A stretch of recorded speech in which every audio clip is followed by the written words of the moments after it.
Each year, Microsoft Research hosts hundreds of influential speakers from around the world, including leading scientists, renowned experts in technology, book authors, and leading academics, and makes videos of these lectures freely available.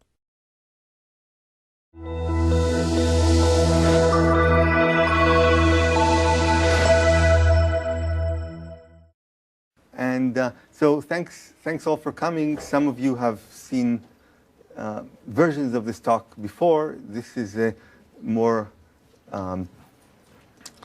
this is yet another attempt to make kind of the ideas comprehensible. So this is joint work with Jian Ding from Berkeley and James Lee from UW. And please, what? Well, I don't think. Okay, so yeah. So please let me know if there are questions along the way, and so we're going to consider random walks on graphs, and you can think of having conductances on the edges, or just think of simple random walk that's general enough. So here are some motivating pictures from 2 dimensions. This is drawn by Rice and D'Souza. This is random walk on a 2-dimensional lattice run for time about the square of the side. And it's colored by the number of visits to different sites. Here we're running it on a torus until everything is covered, and coloring by the time it took to reach different vertices. Okay. So the basic quantities on random walks are the hitting time, expected number of steps to hit a vertex from another, the commute time, time to go from U to V and back to U, and the one we'll be focusing on, the cover time, expected time for the random walk to visit all the vertices.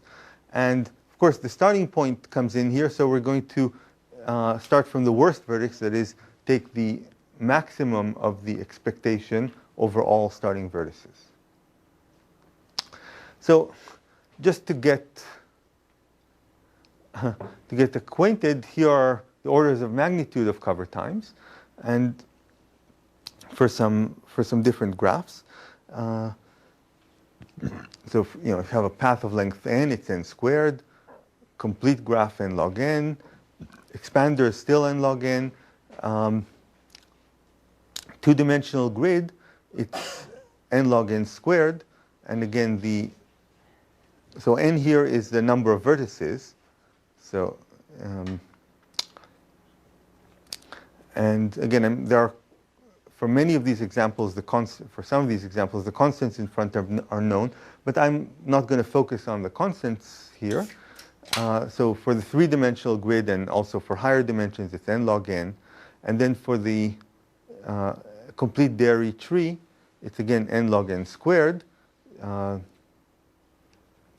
And yeah, one could remove this log d because I'm not worrying about the constant, but you can think of d growing, and then you want the log d. So some of these examples, for instance, this one, the constant was later found by David Aldous, but we're just going to focus on the order of magnitude. So people were interested in cover times for different reasons. One is as a simple algorithm for determining connectivity in a network. You run, you know the size of the network, but suppose the operations you can do are very limited, so you can just walk around vertices, record where you've been, and see when you've visited all the vertices. But I think then this study took on a life of its own, and people in computer science, combinatorics, probability got really interested in this with no, perhaps beyond the practical motivations this had. So several people here, worked a lot on cover times, and I'll come back to that. Now, one reason of interest is if we look at something like hitting times, they're very easy to calculate explicitly deterministically using linear equations. So I'll come back to this point, while the cover time is more elusive. Here are the general bounds that are available. So cover time of a graph is always bounded by the number of vertices times the number of edges times 2. This is a very nice argument based on spanning trees due to these people, Aldous et al. And there's a lower bound of n log n, and it's somewhat tricky to get. It's tricky to get the right constant here. This was done by Feige in '95, but basically a variation of Matthew's old argument can give you this up to a constant. Okay, so again, these are hitting times. These are cover times. And we'll connect them to electrical resistance in a moment. So a crucial tool in analyzing, well, both hitting times and cover times is the notion of electrical resistance, which, right, so you think of the edges as unit resistors, and then there is an effective resistance between one vertex and another. If I would want to define that, then think of sending a flow from one vertex to the other, a flow that has to satisfy the incoming flow at every vertex has to be the outgoing flow except the source and the sink. I send a unit of flow from the source to the sink, and then I calculate the energy of the flow, the sum of squares of the flow on the edge, and try to minimize that. That's one definition of the energy, of the resistance, the minimum energy of a flow that goes from one vertex to the other.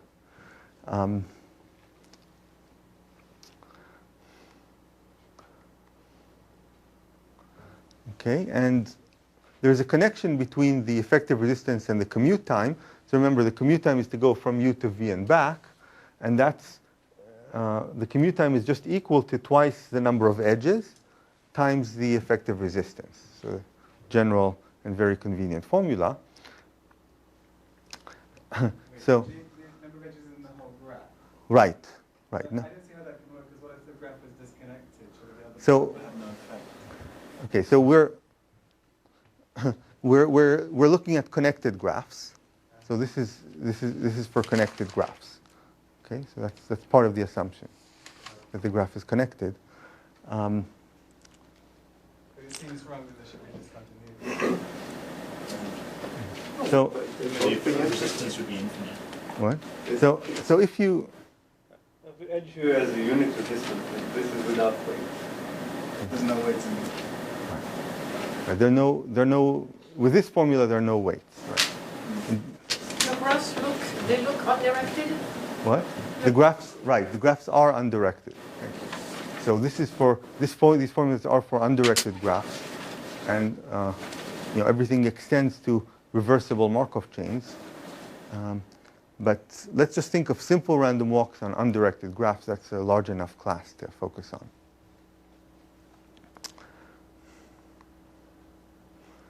Okay, and we'll see that this connection between the effective resistance and the commute time gives both of them some nice properties. So, so the question of computation of cover time, I think, was highlighted by Aldous and Fill in '94. So if you look at hitting times are easy to compute explicitly. And this is because they satisfy linear equations. If I want the hitting time from U to V, well, there's a first step to go from U, and then I have to average over the neighbors of U the time to go from W to V. So I can write down these linear equations, and it's not hard to check. These are enough equations, and they're non-singular, so one can use them to determine all the hitting times. So a very fast algorithm to determine explicitly the hitting times. Of course, you could run the Markov chain and compute hitting times at random and average, but there's no need to do that. Linear equations are better. Now, for cover time, it's more challenging because there's no simple equations like that. So one comment is, of course, you can think of the cover time problem as a hitting time problem by going over to a much larger space. So if you go to a non-reversible chain, which is just the chain of sets you visited so far. So the set you visited so far by the base chain itself forms a Markov chain. And you want to, you start with a singleton, and you want to hit the whole space. So it is a hitting time problem. This linear equation connection doesn't really depend on the fact that it's a reversible. The Markov, right? It contains the set of and where you are now and where the particles are, and then that's all the information you need. The past is irrelevant to determine the progress of this kind of set-valued chain. And then so you can see when the set hits the full space. So that would be a hitting time. But so you reduce it to a hitting time problem, but on an exponentially sized space, so not very pleasant computationally. The other option is we can estimate cover times just by running a random walk. So since the cover time is bounded both in expectation and also the standard deviation is always bounded by order n cubed on an n-vertex graph, then just by running many times and averaging the result, you get the polynomial time algorithm to approximate the cover time to any degree of precision. But there's the statistical errors, so you don't get it exact, and there's the randomness. So one can, so one question, which again, as far as we've been able to trace, goes back to Aldous-Fill 94, but Lovasz was also propounding it later, to find an approximation to order 1 of the cover time for general graphs, which is a deterministic one, so no randomization. You say order 1, you mean difference or the ratio? Ratio. So here's the strongest result of this type known before. So if you look at the, so if Hmax is the maximal hitting time, then there's a result of Matthews. I can remind you why that says that the cover time is bounded by Hmax times a log factor. But there's also a lower bound of this type, and I'll say that in a minute. But the key thing is that Kahn, Kim, Lovasz, and Vu showed that this lower bound, if you combine these two lower bounds, of course, the cover time is bigger than the hitting time, and it's bigger than this quantity. If you combine those, that's a pretty good approximation. Indeed, it's up to log n squared sharp in general. So let me quickly go over these.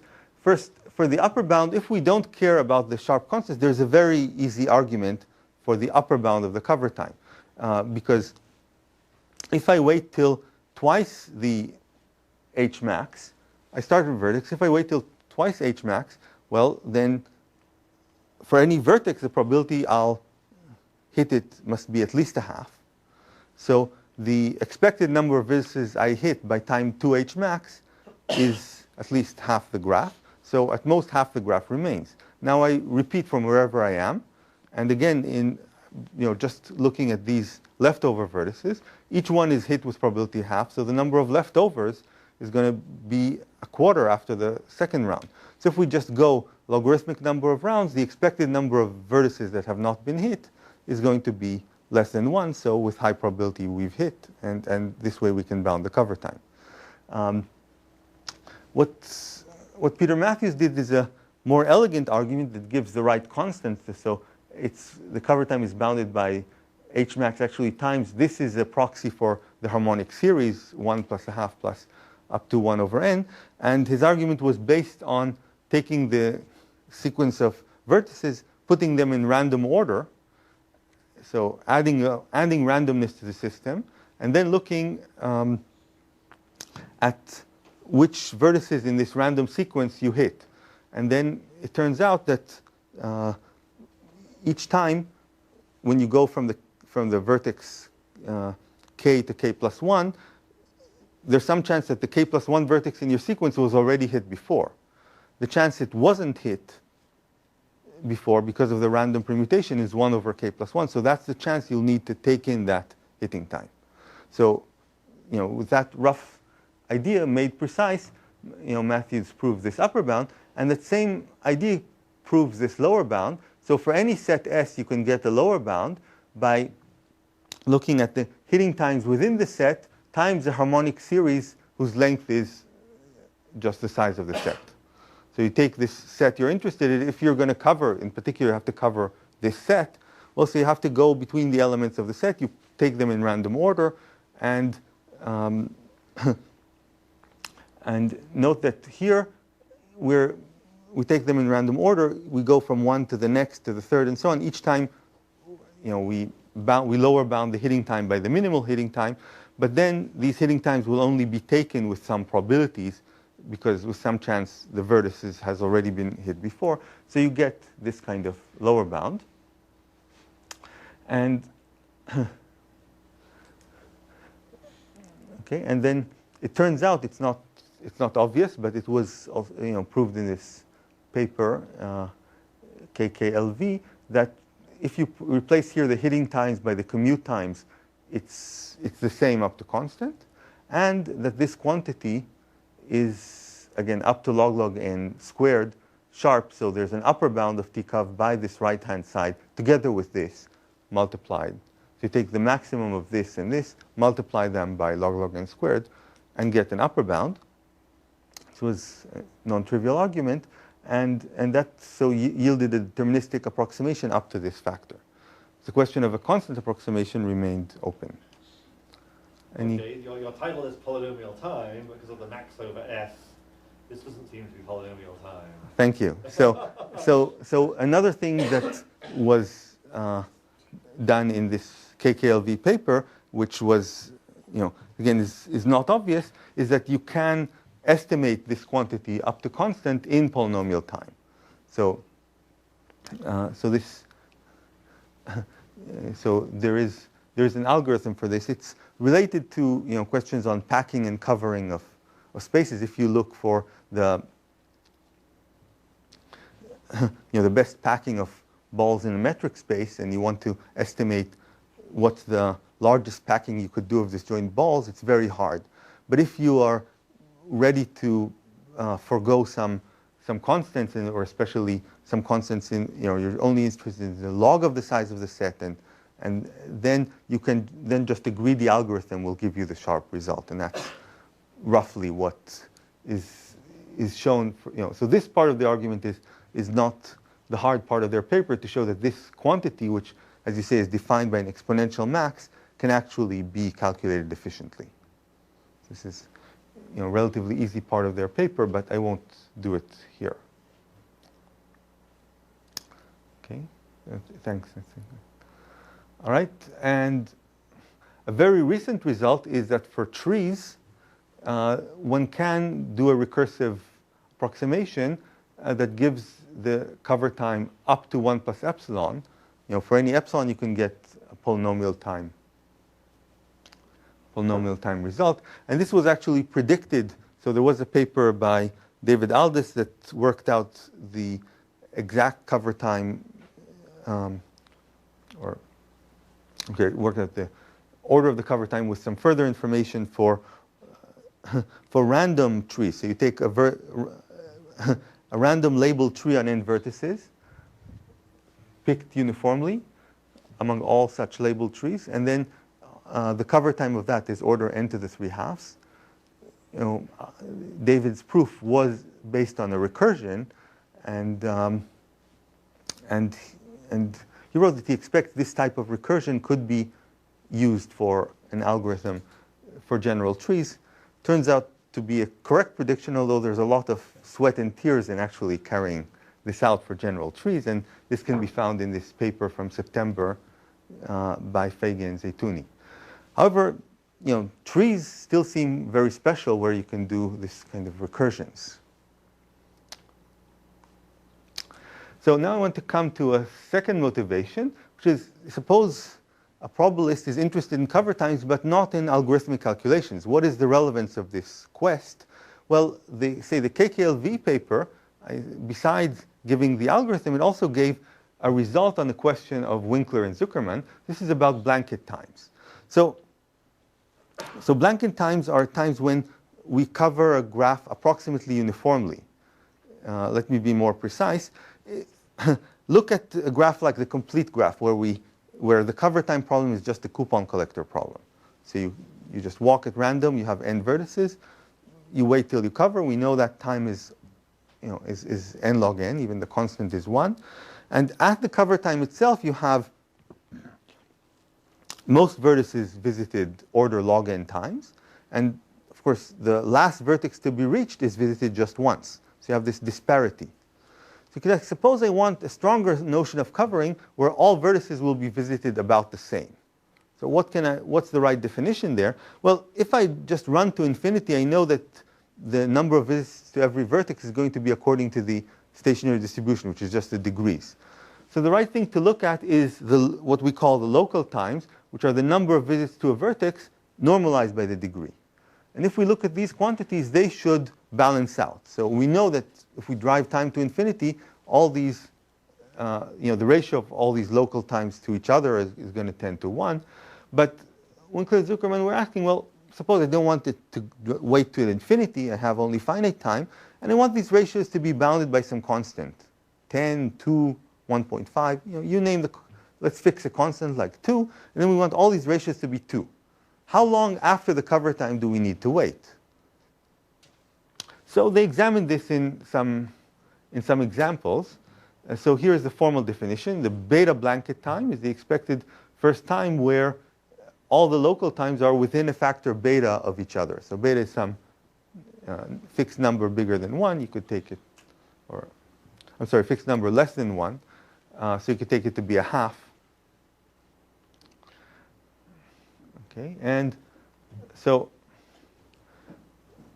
the conjecture of Winkler and Zuckerman is that the blanket time is actually equivalent to the cover time. So once the constants in this equivalence will depend on beta, but once you fix beta, then you only have to wait a constant multiple of the cover time for things to even out, which is maybe a little surprising. They proved it for some special cases, actually not that many, but in the complete graph, it's easy classical thing to analyze. But they also did it for circle and tori, and in all these cases they found it, and then they made the brave conjecture that it's true in general, and that this constant won't depend on anything except the beta.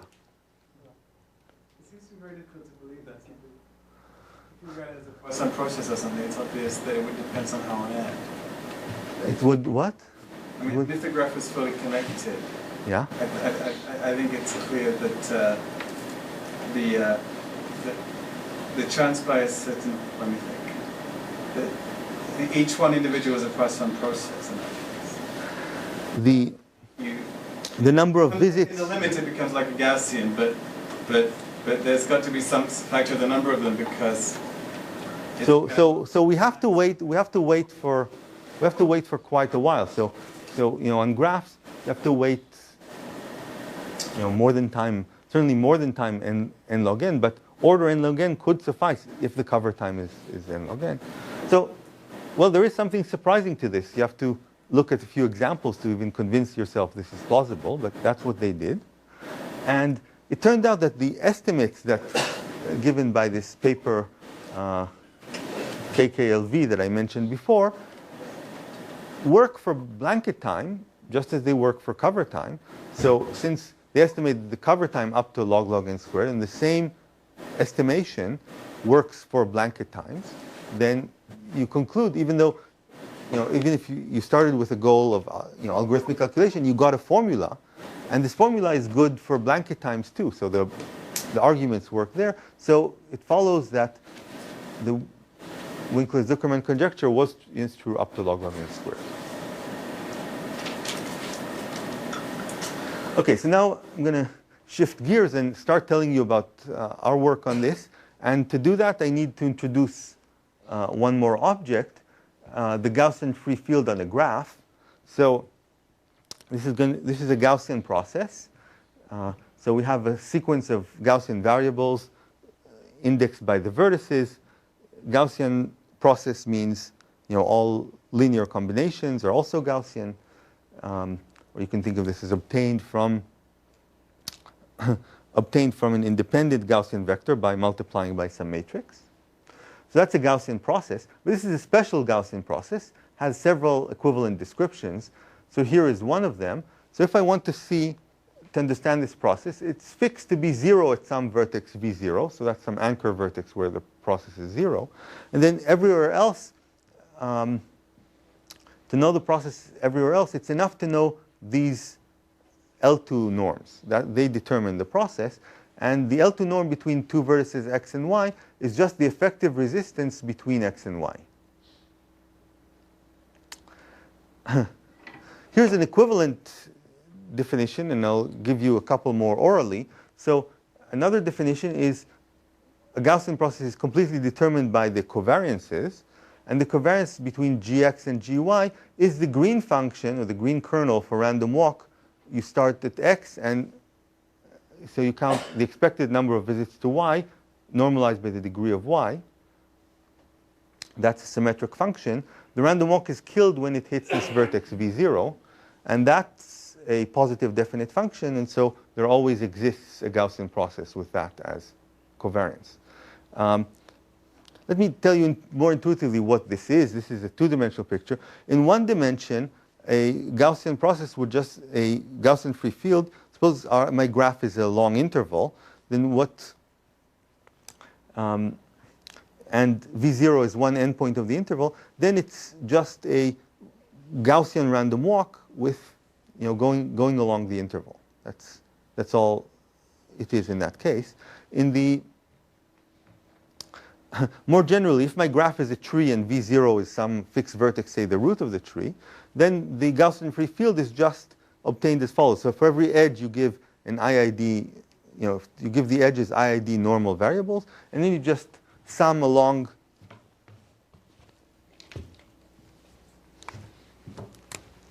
so you have these. So if this is your tree, you give the edges IID normal variables, and then to determine the value at the vertex, you just sum these variables from the root to give you the new value.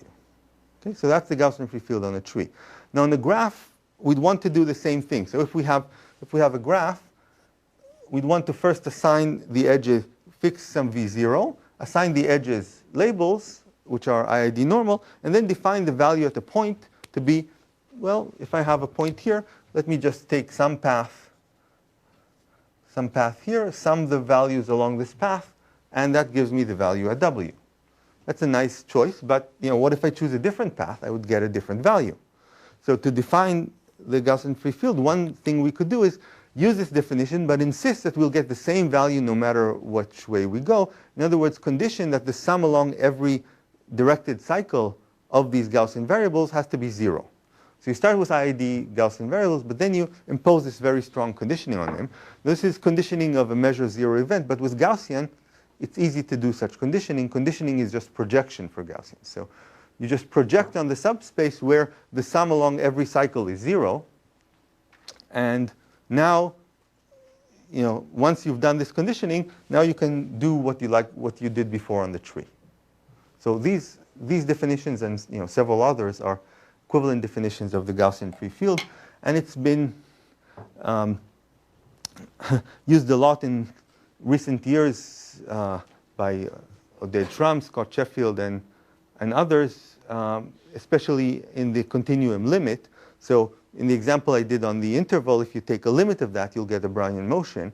So in the plane, in the lattice, you could do a Gaussian free field and take a limit of that. You'll get Gaussian free field in the continuum, which is very important, but not the topic I'll discuss today. Yuval, is there an easier way to sample from it than maybe just computing these effective resistances and doing transformation? Or? That's basically it. I mean, the green function is kind of an inverse of a Laplacian, so you can use that. So, find more Smith inverses rather than computing the green function explicitly, but then that's it. Isn't it also the stationary measure if you just take the average of the neighbors and then add a Gaussian at each point simultaneously? Right. Okay, so here's our main result, which says that or one form of it, which says that the cover time is equivalent up to constant to you take the maximum of this Gaussian free field, take the expectation of that, square it, and multiply by the number of edges. This is also equivalent to the blanket time, but here the constant depends on beta. Okay, so in particular, already stated this way, the Winkler-Zuckerman conjecture is true. The blanket times are equivalent to the cover times, but we can't see this directly. We have to make this detour via the Gaussian processes.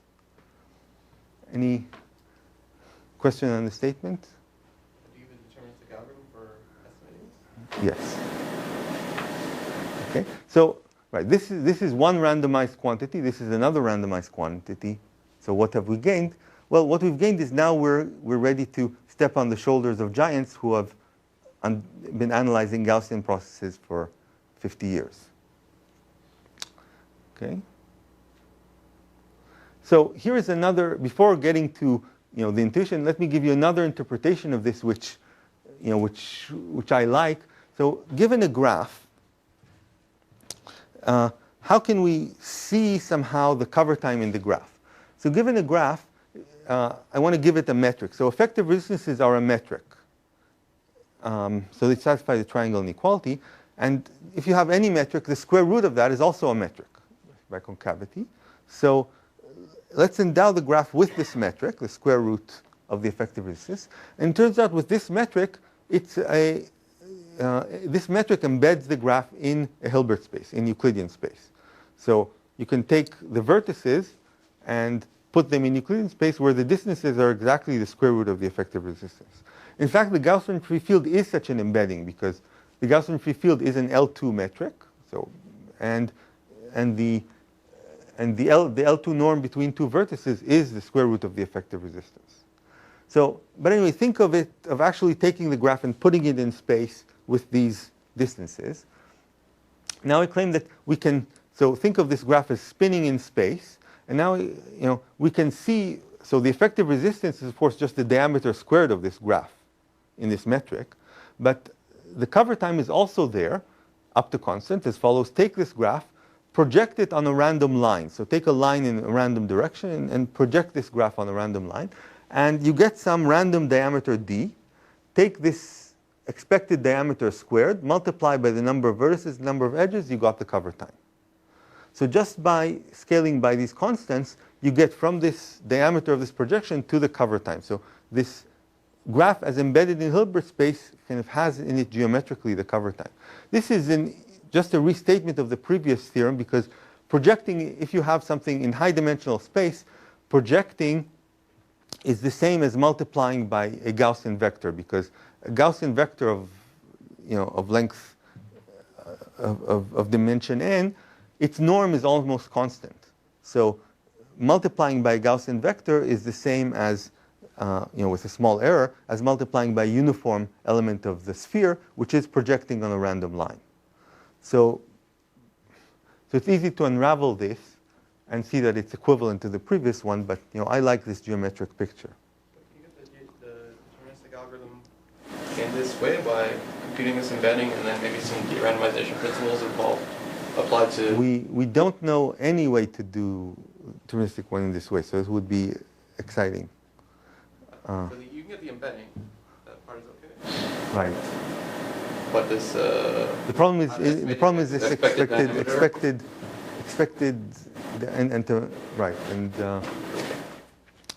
expected diameter, in a random direction. That's the trouble. Say again, what's the embedding?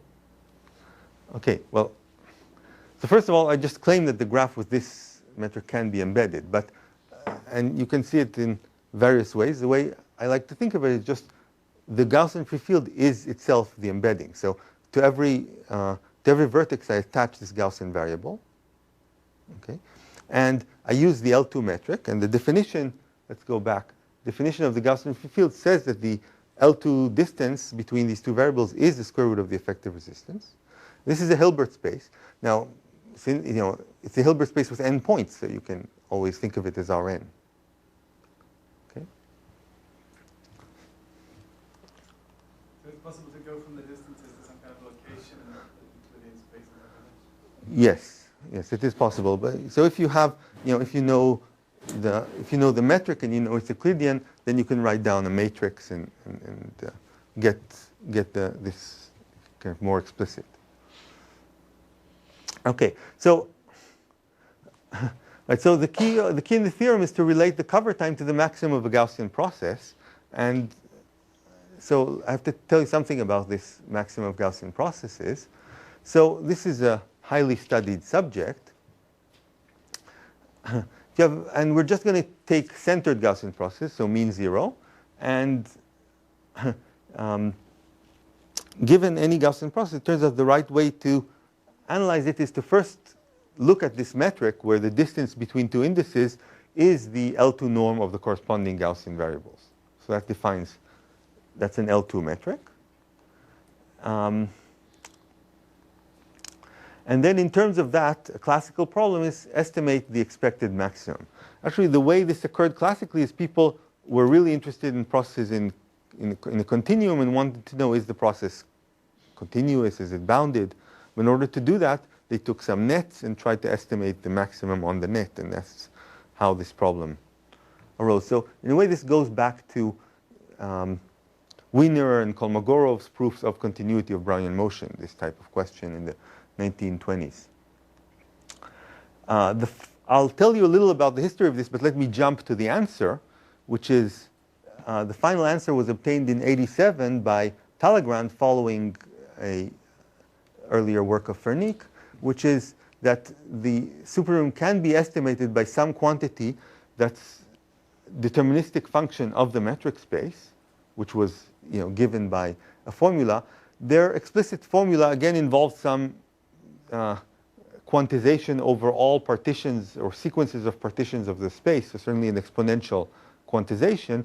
But once you have an explicit formula, you can play with it. And in fact, we do find a polynomial-time algorithm to calculate this Talagrand gamma 2. And I'll give you the definition of gamma 2 later. But the key thing is right now is that there is this formula.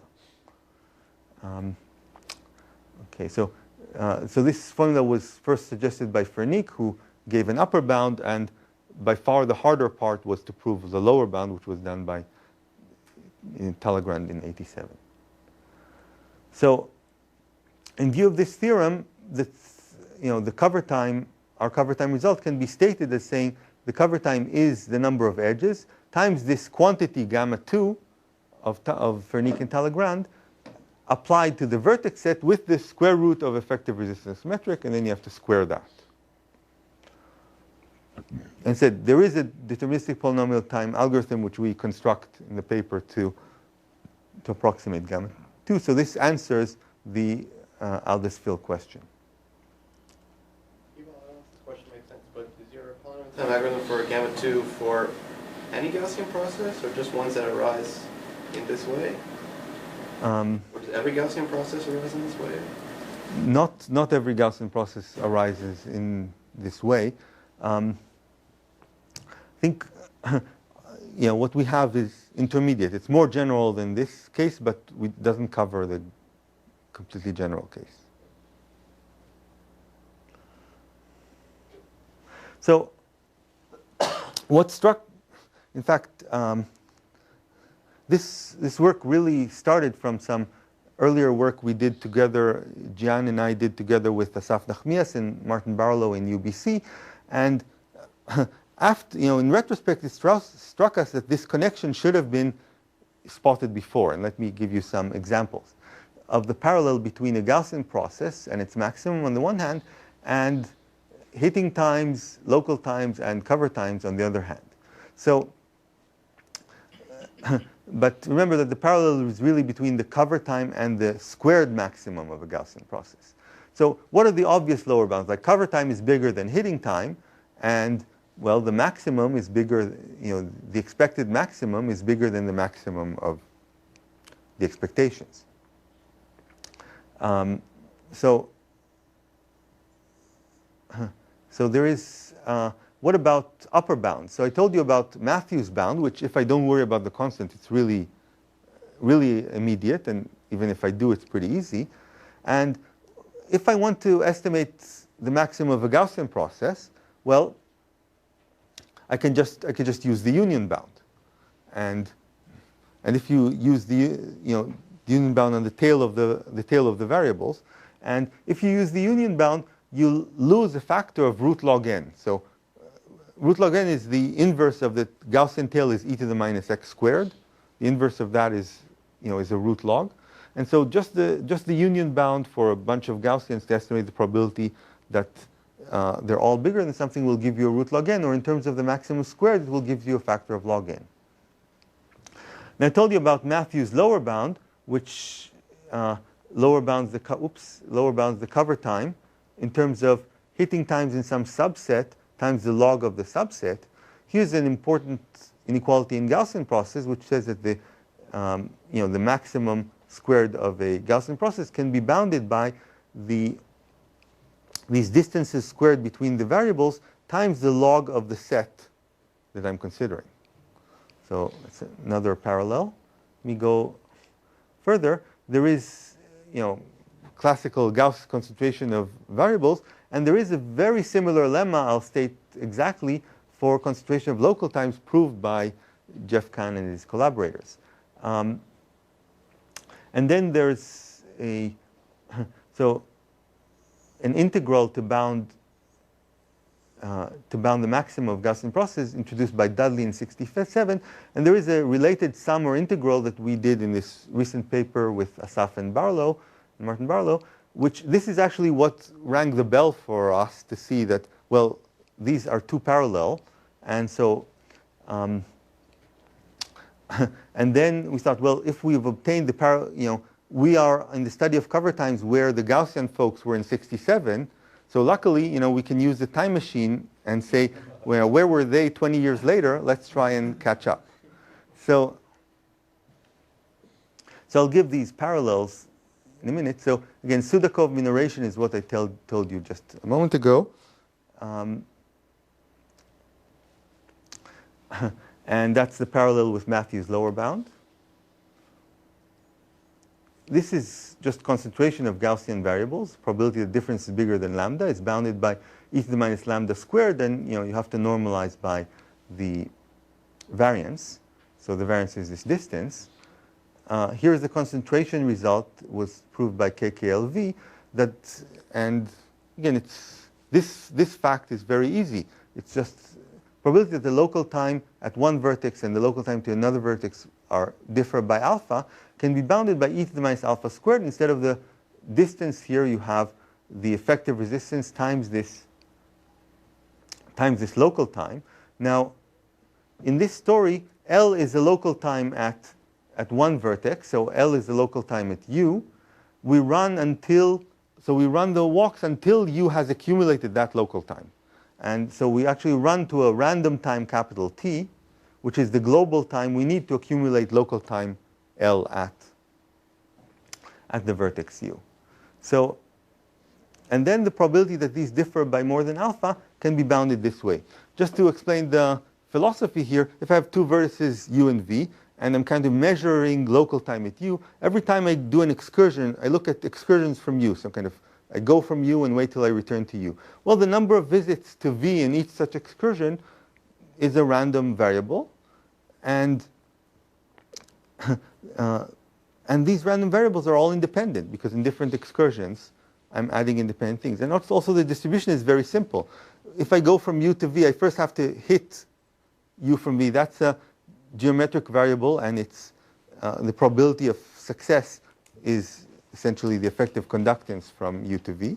And then if I do hit, then I have a geometric number of visits to V before coming back to U. So this is just a large deviation inequality for sums of essentially geometric random variables, or geometric times Bernoulli's, and that's what's proved there, and then used there to to prove their bounds. So you see the parallels. Finally, here is what kind of rang the bell for us. This is the Dudley 1967 integral. So given any metric space, an important quantity is known as metric entropy. Covering numbers is the minimal number of balls of radius epsilon you need to cover a set. And again, you can also ask for the maximal number of disjoint balls in the set. And if you're only interested in logarithmic asymptotics, these two things are the same. So anyway, that's for any metric space. And his bound was, given a Gaussian process, use this metric that's adapted to the process, and then integrate the square root log of this over the scales. So this, may look scary the first time you see it, but it's actually a very easy bound to prove, and also sharp in many cases, kind of in all symmetric cases. In this work I mentioned, BDNP, we're actually interested in specific graphs. We're interested in cover time of nearly critical random graphs which were kind of delicate. So in order to prove the estimates there, we had to write down a pretty good general estimate.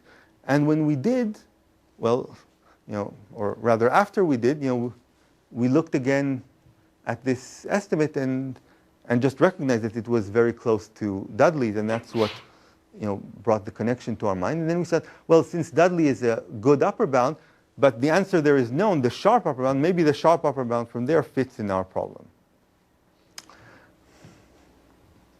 Okay, and this is a reminder, this is the sharp result again, we could, for the life of us, we could not find the picture of Fernique, so you just have to see Talagrand twice. So that's his theorem that estimates exactly. And here's the definition of this gamma 2 that estimates it. So it's rather elaborate if you've never seen it before. So you look at a sequence of partitions. Each one is a refinement of the other, and they're growing doubly exponential, 2 to the k. And then what you estimate, given a point x, you look at the diameter of the partition element ak of x that contains x, add those with these weights 2 to the k over 2. By the way, one thing it's hard to parse where this comes from, but 2 to the k over 2 is the square root of the log of the size here.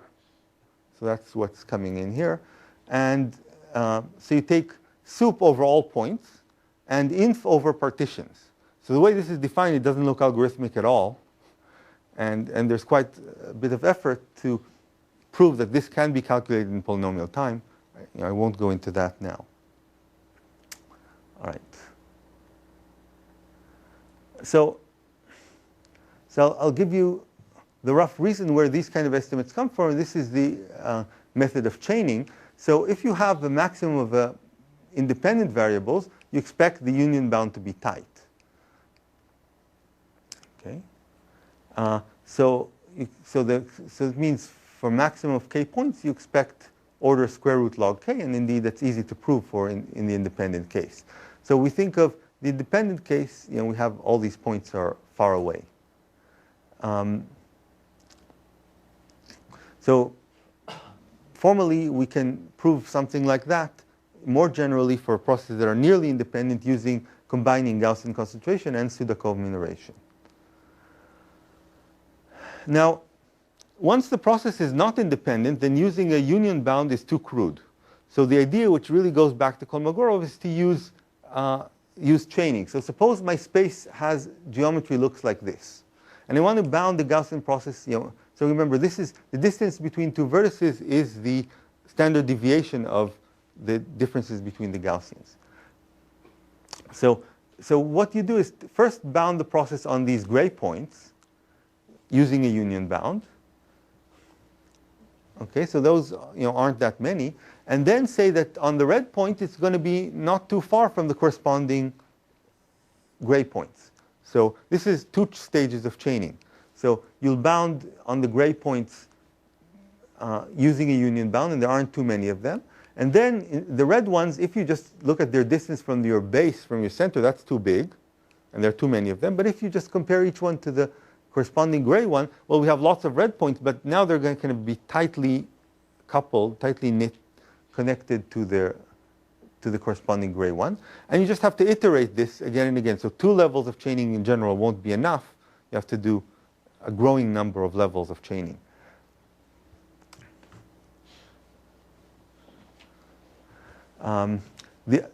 Now, how do we technically connect the Gaussian world with the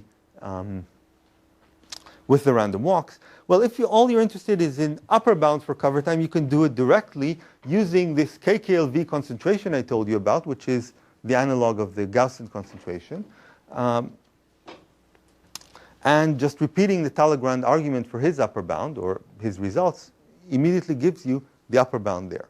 But that method, A, it won't be as sharp as the one I'll tell you about, and B, it doesn't help with lower bounds. So with Gaussians, the key thing that allowed Talagrand to prove lower bounds, well, there's several key things, but one is that you can understand very well what happens with conditioning. So if you have a Gaussian process you've already conditioned on a bunch of variables, you understand easily what's the distribution of the remaining ones. Now with local times, if I know the local time at one vertex, I still can understand pretty well the distribution of the others, because I can just think of excursions from that vertex. But once I start conditioning on local times at 17 different vertices, I'm in trouble, because the combinatorial intricacy of at what order did I visit those vertices, and computing the effect of that on other vertices is hard. So the key is to make a more direct connection from local times to Gaussian processes. The first such connection is due to Ray and Knight in the 60s, and then Dinkin in the 80s. I mean, there was some intermediate related work, but Dinkin realized the general connection. This was continuously refined, and this is the best theorem we know, due to Eisenbaum, Caspi, Marcus, Rosen, and Shi, which is, that and Talagrands are the most important technical tools in the work. So here's the statement. Fix a vertex and look at the local time L at that vertex. So we're going to run the chain until we accumulate local time L in that vertex. Capital T is the time we're going to run it. Let G be the Gaussian free field on the graph. Okay. Then we have the following identity and distribution. Okay, this is not an estimate, it's an identity in law of two things. So the right-hand side is very simple. We take this constant L that we fixed, look at gx minus root 2L squared, divide it. And so this is essentially the Gaussian free field. You remove a constant, you square it. The right-hand side is pretty benign. Now the left-hand side is a convolution. So it's a sum of 2 independent terms. So this here on the left-hand side, this Gaussian is independent from this local time. So you look at the Gaussian free field, square it, and add the local times for an independently run random walk. Okay? So the Gaussian free field is connected in the sense that the metric that defined the Gaussian free field is this effective square root of effective resistance metric. But note that the Gaussians here are not affected by this L, by the local time we're running. So if you run for a very long time, then this is going to grow. And of course, this is going to grow. But these Gaussians are not going to change. This is kind of an amazing identity. Yes? I just got a little bit confused. So this Ray-Knight theorem was actually about local times on random walks of graphs? No, Ray-Knight was about local times for Brownian motion. So Ray-Knight theorem said that if you do local times for Brownian motion, you can write them as the square of a, and if you stop the Brownian motion properly, you can write it as the square of another Gaussian process. That was about random walks on graphs, or? So that was Ray-Knight was on Brownian motion. Now, what Dinkin's theorem was for general Markov processes, and the reason people were interested in this is mostly because they were studying more and more general processes and more general spaces. They were not interested in random walks on graphs, and they wanted continuity criteria for local times on these general spaces. So that was the impetus, but to get the sharp conditions, they really needed very precise estimates. What turns out is that these estimates are very useful in our problems, which involve just finite, random walks and finite graphs. So So this is somehow a key identity. And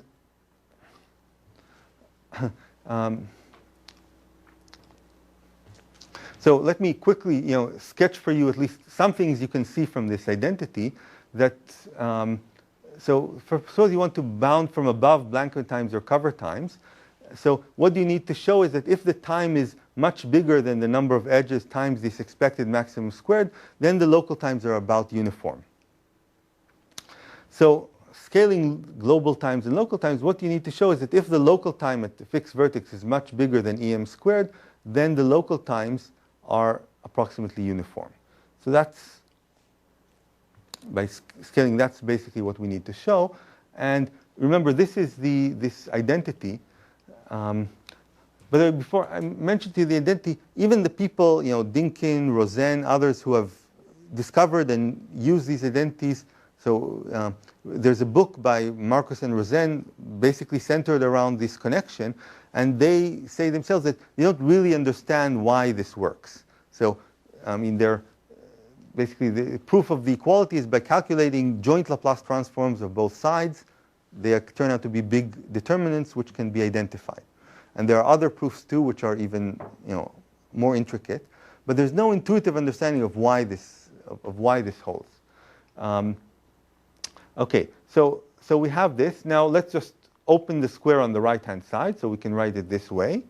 And now I'm going to copy this, but just use bigger type for the bigger quantities.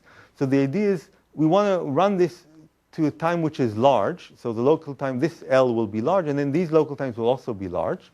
So this is the same formula you see before, but emphasizing the fact that we're running to a time L that's much bigger than the maximum squared of this Gaussian process.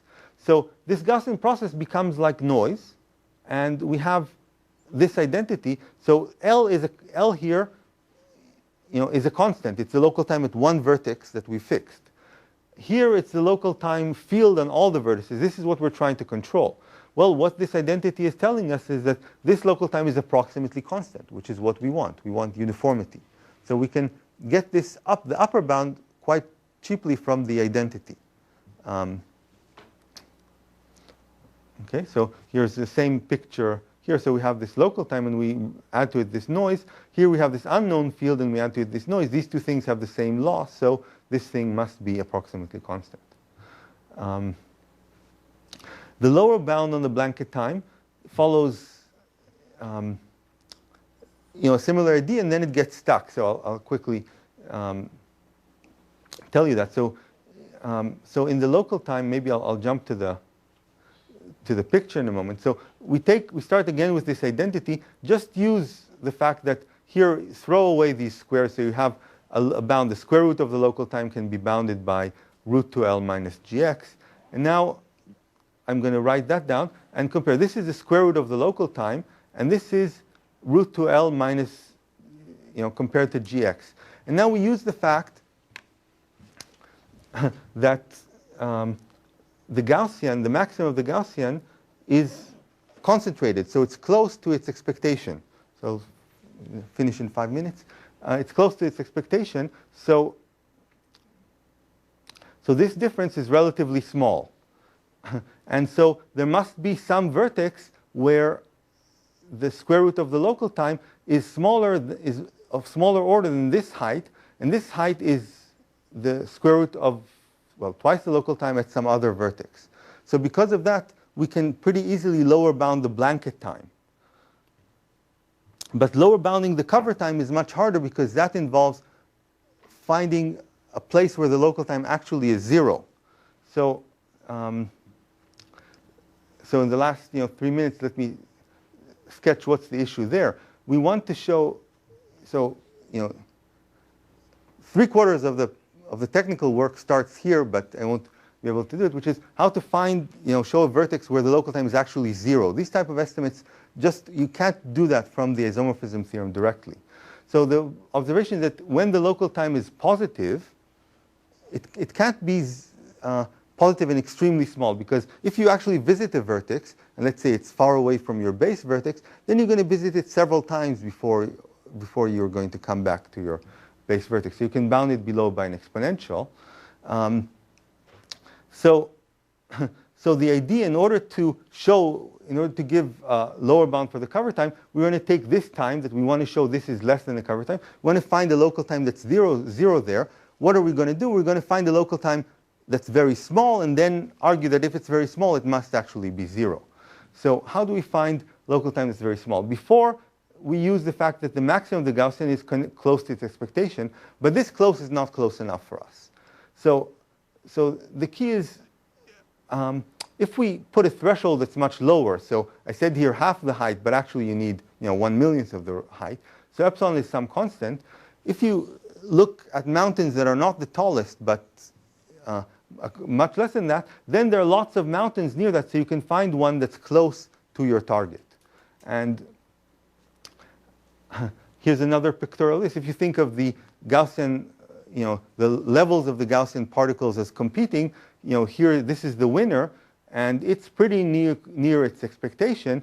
But if we go below, there are lots of, as the winner pulls up, there are lots of stragglers, and we can find some very precise, very close to a precise target.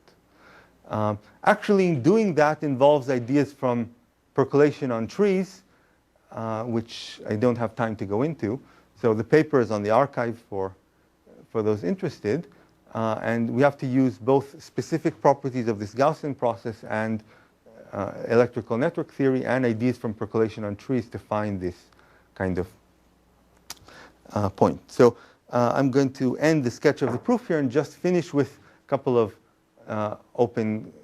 really one main open question. What about more precise asymptotics for the cover time? So these are available in not too many examples. So here is one kind of striking connection. If you look at the Gaussian free field on a 2D lattice, the expected soup is, was calculated by Bolthausen et al. To be logarithmic times square root 1 over 2 pi. On the other hand, in the paper with Dembo, Rosen, Zeytouni, we showed for the 2D torus, the cover time is asymptotic to 1 over pi n log n squared. So this relation that I mentioned before as true up to constant is actually, in this example, an asymptotic. So the ratio of these things is 1 plus little o of 1. Well, is this general? So if I want to talk about asymptotic, I want the cover time to be concentrated. And here, luckily, a theorem of David Aldous comes to help. He proved that if you have any sequence of graphs where the hitting times are negligible to the cover times, then the cover times are concentrated. So the cover time seen as a random variable, you divide it by its mean, and it goes to 1 in probability. So, so let's only look at sequences of graphs like that, where the cover time is concentrated. And then there's a meaning to estimate the constant. There's more of a meaning to estimate the constant. And then we don't have a counterexample to this relation being, this relation holding asymptotically. On the other hand, the examples where we can really calculate both things are limited.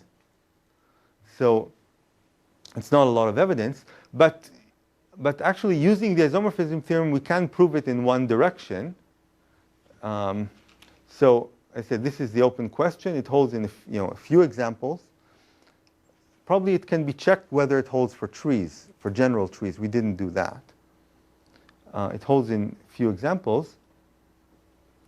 Let me, ignore this slide, but just look at this square thing.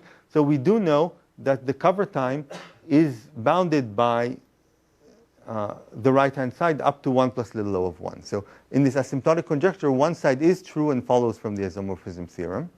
I won't labor you at this hour with the argument, but I'll come back, end with the two questions. Is there a deterministic polynomial time 1 plus epsilon approximation to the cover time? So we don't know that. And even if that asymptotic is true, that doesn't solve it because we don't know 1 plus epsilon approximation to this side. Talagrand only gives you an approximation up to constant, or our version of Talagrand's theorem. So these two challenges are related but are different. Is there a 1 plus epsilon approximation? Another question which is related to the Aldous's result can you make the concentration in David's result more explicit? Is the standard deviation of the time to cover, the cover time seen as a random variable, is that actually bounded by the maximum hitting time? That would correspond to things we know about Gaussian processes, but the connection we have between Gaussians and local times is not strong enough to control fluctuations. So this is open. Thanks for your attention.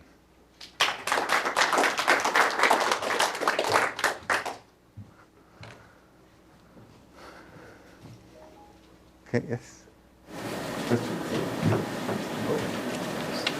Jim? So you may have entered this in language that I don't recognize, but to what extent can this be applied to Brownian motion on manifolds, like compact manifolds, and the epsilon hitting time or epsilon cover time? I expect it can be applied, but this hasn't been done. So all the the tools, the isomorphism theorem and so on apply in that setting, but it hasn't been done. I should say that the way the cover time has been estimated exactly, say for the Z2, for a square in Z2, was first to look at Brownian motion on a torus and then use the approximation that way. So sometimes Brownian questions can be easier because of additional symmetry. Yes. That Talagrand gamma, are you calculating exactly or approximately? No, approximately. But even Talagrand, it's really only defined up to constant. So if you look in different papers of Talagrand, each time gamma is different, but or different pages of one paper, because there is a definition using packing trees, using covering trees. There are many different definitions. They're not the same, but they're all equivalent up to universal constants. So, and the algorithm that we have again doesn't at all calculate any of these gammas. It's yet another quantity that's equivalent to it up to a constant. So it's really kind of loosely defined. The only things that are kind of rigid are the cover time and the maximum of a Gaussian process. Yeah. Now that you have this time machine, are there other ways you're thinking of applying it? Yes. But it's restricted. The time machine is restricted to the cover time versus Gaussian connection so far. Yeah. Right? Yeah. What? Up to a constant. Yeah. Okay. Thanks.